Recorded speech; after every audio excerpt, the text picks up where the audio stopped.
Hey, this is Mike, and you're watching Reelblack, and today we are with Marlon Wayans, who's in Philadelphia to promote his latest and greatest haunted house, The Deuce. Haunted House, The Deuce. That's what I should have called it, The Deuce. So it will scare the number 2 out of you. And then you're dropping this time we're dropping the deuce. Damn. 1 year ago, in this house, one man screamed like a... What are you doing? Bitch, there's a ghost in the house. Deuces. I don't know about this place, baby. You said that about every house we looked at. This one's different. I just... No, this one is perfect. Come on, Charlotte Jr. It's like he's scared to come in the house. Call 911. Tell him the dog is white. Tell him the dog is white. Last time we saw you, They had me in the high chairs in the back room with the makeup room. I remember you. Exactly, right? yeah, and you weren't sure if you're going to be Janet Street, Dream Street, or Control. It wasn't Dream Street. But you knocked it out of the park. It was Control. I hope that this one is. I want this one to be Rhythm Nation. If this is Rhythm Nation, if that was Michael Jackson's Off the Wall, maybe this is like my Thriller. Okay. Well, I mean, our reports last night, the place was uproarious, laughter all night. That's awesome. Tell us about the new one, basically. Well, the new one, it takes place where the old one left off, and Malcolm was being killed by his girlfriend, Keisha, so he left her, needless to say. I mean, you can only stay with the crazy girl but for so long, right? I mean, and they started to try to kill you. Yeah, you may have makeup sex a couple of times, and it'll be really good because crazy sex with crazy girls is always awesome. But at a point, you got to go, change your life. So he gets a new girlfriend, and he decides he wants to try a new flavor. That's a white girl, yeah. He went and put some snow. He figured that's safe, nice, meek white woman. And she has 2 kids, and they're going to move into a nice suburban house. And when he moves into the house, all hell breaks loose. Oh! You want some of this? You can't kill me! You have to do that. Baby! Oh my God. You can't be jumping out on brothers like that. The comedy comes from so many different places in this one. And I just hope that, I make movies to hopefully make people laugh. I'm not trying to change the world. I'm just trying to change your mood. I just want people to laugh. And I go to crazy places to make them laugh. And I hope they enjoy, and appreciate some of them. Not everyone's going to hit. But That's the ones cool. that do hit. Well, this was a hit. I mean, you made it for under $2 million and made over $60 million worldwide. Yeah. And people. I mean, you're so young, but people forget sometimes you've been in this game for a long time. Yeah, 25 years. My knees hurt. What's the biggest change that you've seen in the last 20, 25 years in terms of entertainment? So when you say 20, 25, I feel like Morgan Freeman. Here's the thing, black people don't really make it till like 50 and 60. Like Morgan Freeman didn't make it till he was like 75, and then he had a hell of a run. So, I'm still relatively young, yeah. The biggest difference I've seen is I think social media is allowing you to directly connect with your audience. And it's not about so much if the studios really want to invest in you. It's if you're able to get your movie done, and you're able to get your movie done independently or financed, and you have a situation where you get your movies financed, and you directly talk to your audience, and you get a good distributor, like we have with Open Road, that your audience will come support you when you give them what they want to see. And I think that's one of the biggest things that have changed, and I think it's a great thing, especially for the urban space, and especially for black filmmakers, because it's so hard to get your movies made, and it's I'm not trying to separate Hollywood. Oh, white Hollywood don't make black. I'm not that guy. I'm not somebody that cries. I'm not somebody that places blame. I accept the challenges. I don't want to say the blame. I accept the challenge of finding a way to get my movies done and get my movies seen. So I directly connect with my audience at Marlon Wayans on Twitter, at Marlon Wayans on Instagram, and they'll tell you, I talk directly to them. And when I've come to, and I got a project, I bring it to them. And so I think there's not just hope, but now they always talk about Black Hollywood. Well, you can have your version of Black Hollywood. And because at the end of the day, it's just Hollywood. And black is one of the complexions of Hollywood. But there also needs to be the Latino. Latinos need to be represented, as well as whites, and as well as gays, as well as I think there should be, when you make a movie, you should try and make a movie for everybody. And if you look at this, what's great about this movie is crosses cultures, crosses genders, crosses races, and Yeah, well, we had Kevin Hart was on a couple weeks ago, and Huge. And he's developed his brand, and he says, well, like race doesn't come into it when it comes to laughter, Comedy. You know what color comedy is? None. Comedy has no color. And if you tell the right joke, you can make everybody laugh. Even though you can do a black joke that black people crack up at, and that white people go, oh, well, it is pretty funny.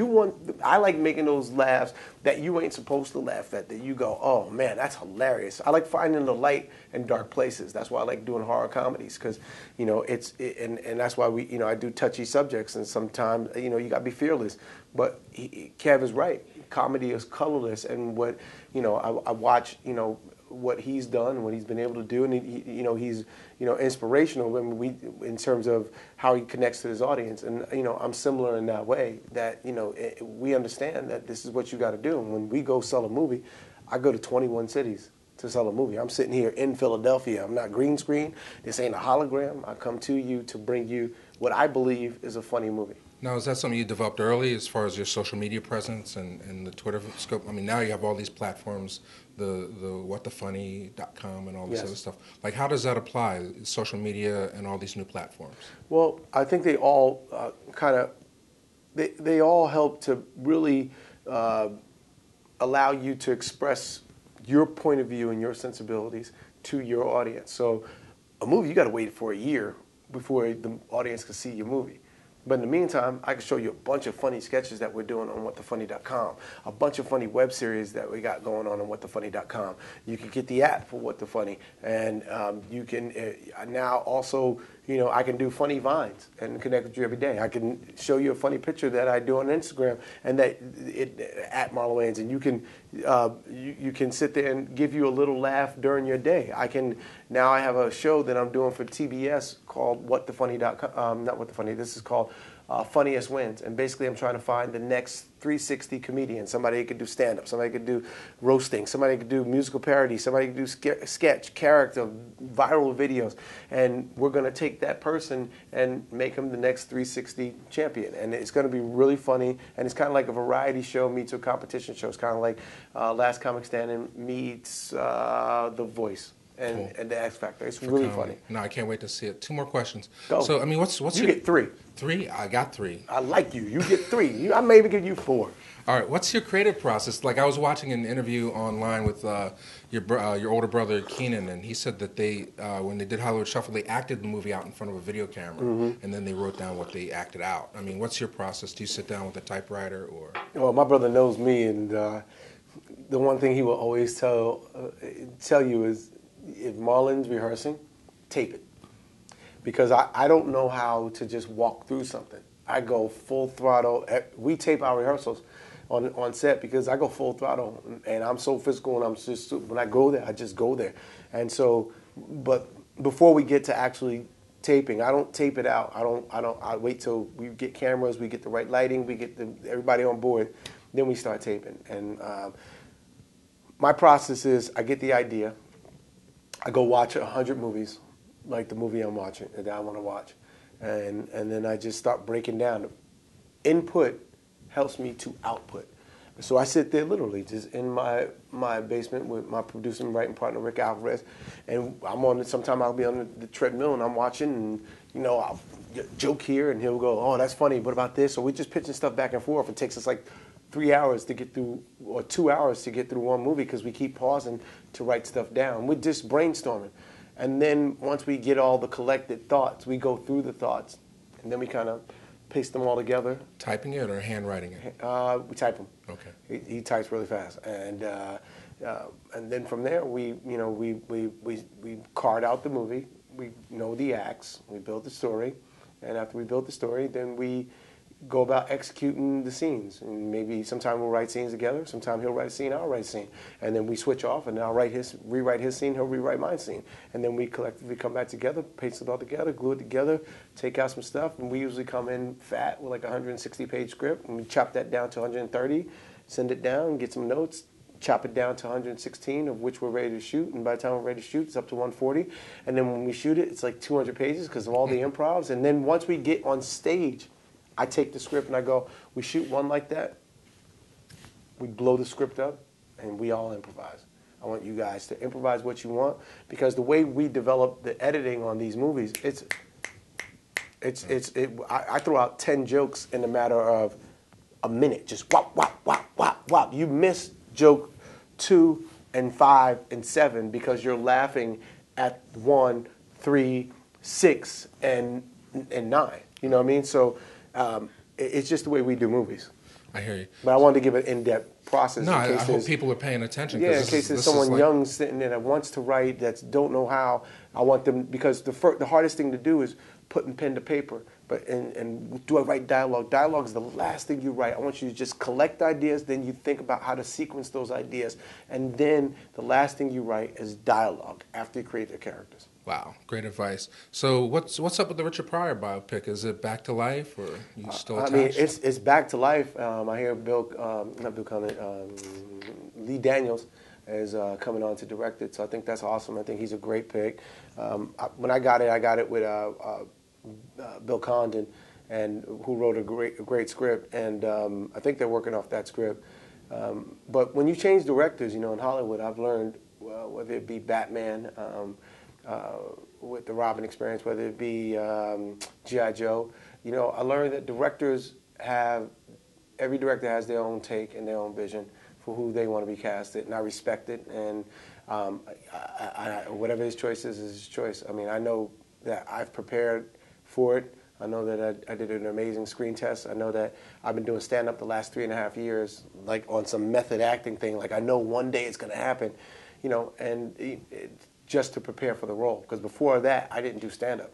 But I wanted to prepare just in case I was to get the role. That now I know what it's like to build a set. I know what it's like to play in front of 5,000, 10,000 people and make them laugh. I know how to work in a comedy club. I know these things. So I hope it works out. But if not, I just want it to be done right, and I'll sit down with whoever gets the part, wish them love, and download every bit of information that I picked up about Pryor along the way, because Pryor's my hero, and I want it to be great. And I'm just thankful to Richard for the journey, because he brought me to stage. And I started out wanting to play a great, and now personally I want to be a great. And so I'm working on being on that Mount Rushmore comedy. I got a lot of work to do, and I'm just excited to do it. Okay, well, last thing, I hope you come back next year with Haunted House 3. Well, I may be back with some other kind of movie. I'm going to take a little Haunted House break, but let me not talk too soon, and it comes out and makes a bunch of money, and we're like, all right, well, I'm doing 3 next week.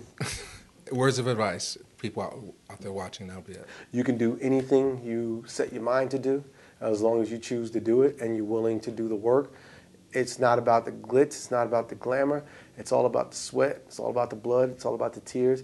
It's all about learning the art and then understanding the science. Once you do that, then you create and understand the business of it, and then you figure out the politics. You put all those things together, and eventually you have a great chance to be successful. And you never give up. You only fail when you quit trying. And I wish for everybody to have the inner smile that I have, which is I do what I love every single day, and I wish the world could have that. I think we'd have less crime. I think we'd have less suicide. Do what you love. Don't waste your parents' money when you go to college. Go, Mom, Dad, this is what I want to do. And you do it every day, and you will be happy. I love you all. Get back, bro. You don't know me like that. Get back. All you got to do is let them in. Are you talking about demons? Worse. The Kardashians.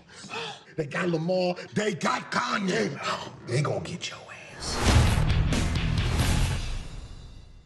Hey, what's up? This is Marlon Wayans, and you are watching Reelblack. I'm talking real.